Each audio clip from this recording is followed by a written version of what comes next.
Assalamualaikum warahmatullahi wabarakatuh.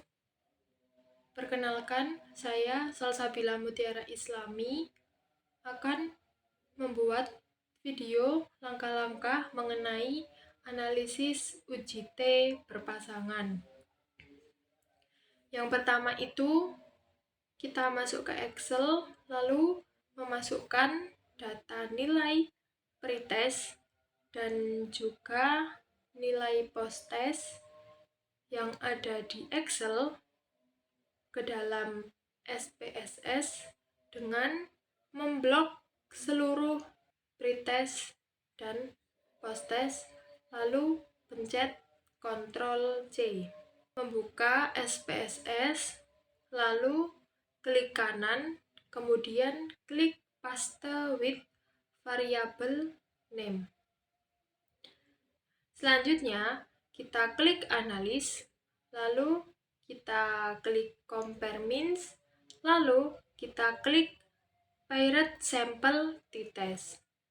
Selanjutnya, nilai pretest dipindah ke variabel 1. Sedangkan nilai posttest variabel 2. Lalu kita klik OK untuk memproses data. Nah, ini dia yang dihasilkan, yaitu ada paired sample statistik, lalu paired sample correlation, dan juga paired sample test. Di sini saya akan menginterpretasikan paired sample statistik. Di sini diketahui bahwa nilai rata-rata atau mean pretest sebesar 61,50 dengan jumlah responden sebanyak 50 orang. Setelah diberikan perlakuan pada nilai posttest, rata-rata nilai posttest meningkat menjadi 76,56. Hasil tersebut menunjukkan bahwa setelah perlakuan adanya posttest atau pembelajaran, nilai peserta mengalami peningkatan. Selanjutnya, paired sample correlation. Di sini, nilai korelasi antara nilai pretest dan juga posttest yaitu sebesar 0,751 dengan nilai signifikansi yaitu kurang dari 0,001. Hal tersebut menunjukkan bahwa terdapat hubungan yang kuat dan signifikan antara nilai pretest dan juga nilai posttest. Selanjutnya ada paired sample test. Nilai yang diperoleh pada nilai T hitung yaitu sebesar minus 18,796 dengan nilai signifikansi sebesar kurang dari 0,001. Karena nilai signifikansi kurang dari 0,05, maka H0 ditolak dan H1 diterima. Artinya, terdapat perbedaan yang signifikan antara nilai pretest dan juga nilai posttest. Selanjutnya, saya akan membuat langkah-langkah tentang analisis uji ANOVA. Di sini ada data yang terdiri dari Kecamatan Socah, Kecamatan Bangkalan, dan juga Kecamatan Surabaya. Selanjutnya, kita masukkan data pada Kecamatan Socah ke dalam kolom produksi dengan menyalin data, lalu kita tempel di kolom produksi. Setelah itu, pada kolom kecamatan kita ketik 1 sampai ke bawah. Lalu pada Kecamatan Bangkalan juga sama. Kita salin datanya.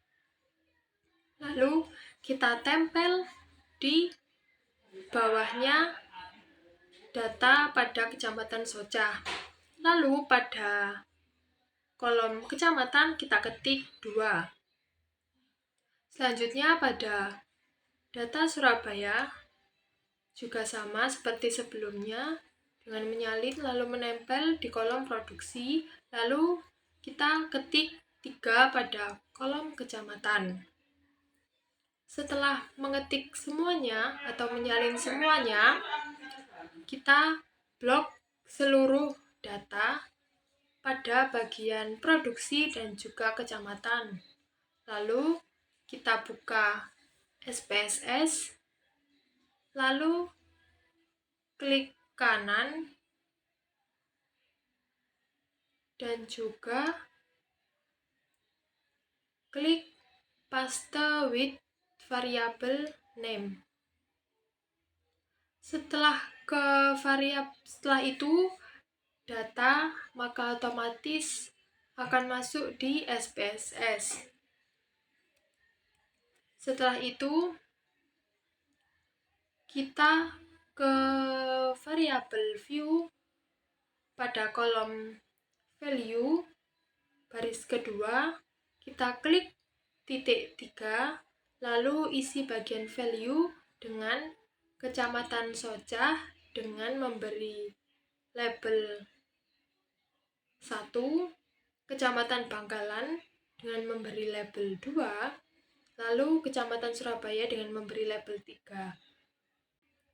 Setelah itu, kita kembali ke data view lagi, lalu kita klik analis, lalu klik compare means, dan klik one way ANOVA. Pada bagian produksi, kita pindah ke kanan, yaitu ke bagian dependent, dan pada kecamatan, kita pindah ke kanan pada bagian faktor. Setelah dipindah ke kanan semua, lalu kita klik post hook, lalu menyentang atau mengklik pada LSD dan juga Duncan saja. Lalu klik continue, yang terakhir lalu klik OK. Maka selanjutnya data akan muncul. Saya akan menginterpretasikan data, yaitu yang pertama ada tabel ANOVA.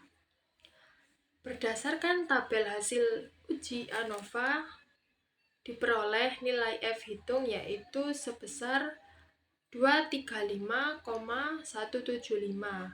dengan nilai signifikansi yaitu kurang dari 0,001.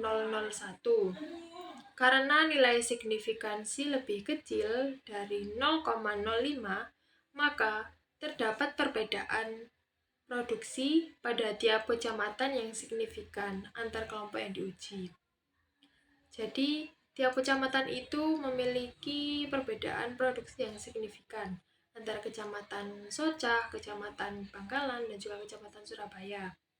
Hipotesis pada tabel uji ANOVA yaitu diperoleh H0 tidak terdapat perbedaan dan juga H1 terdapat perbedaan produksi antar kecamatan.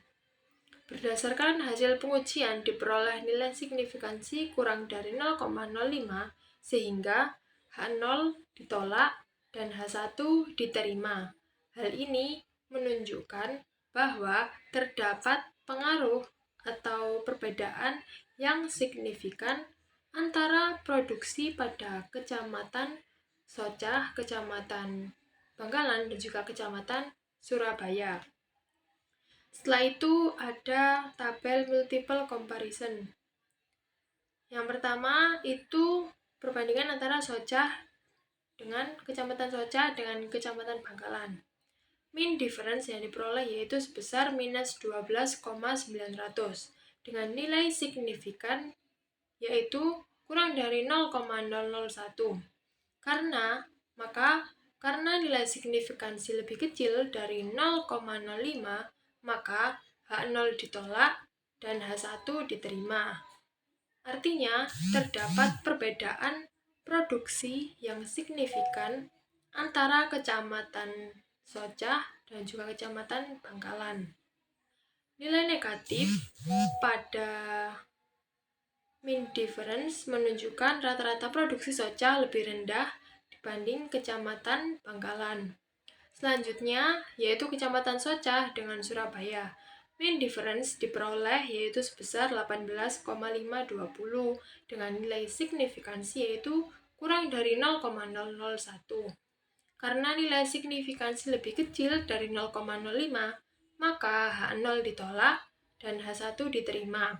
Artinya terdapat perbedaan produksi yang signifikan antara Kecamatan Socah dan juga Kecamatan Surabaya. Nilai positif pada mean difference menunjukkan rata-rata produksi Socah lebih tinggi dibanding produksi pada Kecamatan Surabaya. Selanjutnya, perbandingan antara Bangkalan dengan Surabaya. Mean difference yang diperoleh yaitu sebesar 31,420 dengan nilai signifikansi yaitu kurang dari 0,001.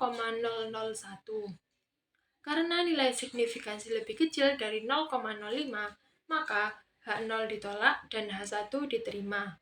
Artinya terdapat perbedaan produksi yang signifikan antara Kecamatan Bangkalan dan juga Kecamatan Surabaya. Nilai positif pada mean difference menunjukkan rata-rata produksi Bangkalan lebih tinggi dibanding Kecamatan Surabaya. Selanjutnya pada tabel produksi. Pada tabel produksi diperoleh bahwa Kecamatan Surabaya memiliki rata-rata produksi sebesar 28,6200 sehingga Kecamatan Surabaya menjadi daerah dengan produksi terendah. Selanjutnya ada Kecamatan Socah, yaitu memiliki rata-rata produksi sebesar 47,1400, lebih tinggi dibanding Kecamatan Surabaya. Sedangkan Kecamatan Bangkalan memiliki rata-rata produksi yaitu sebesar 60,0400, sehingga Kecamatan Bangkalan menjadi daerah dengan produksi tertinggi. Artinya, masing-masing kecamatan, yaitu Kecamatan Socah, Kecamatan Surabaya, dan juga Kecamatan Bangkalan, berada pada jumlah produksi yang berbeda. Dapat disimpulkan bahwa produksi di Kecamatan Surabaya, Kecamatan Socah, dan juga Kecamatan Bangkalan memiliki perbedaan yang signifikan satu sama lain. Terima kasih, mungkin itu saja yang bisa saya jelaskan, kurang lebihnya mohon maaf. Wassalamualaikum warahmatullahi wabarakatuh.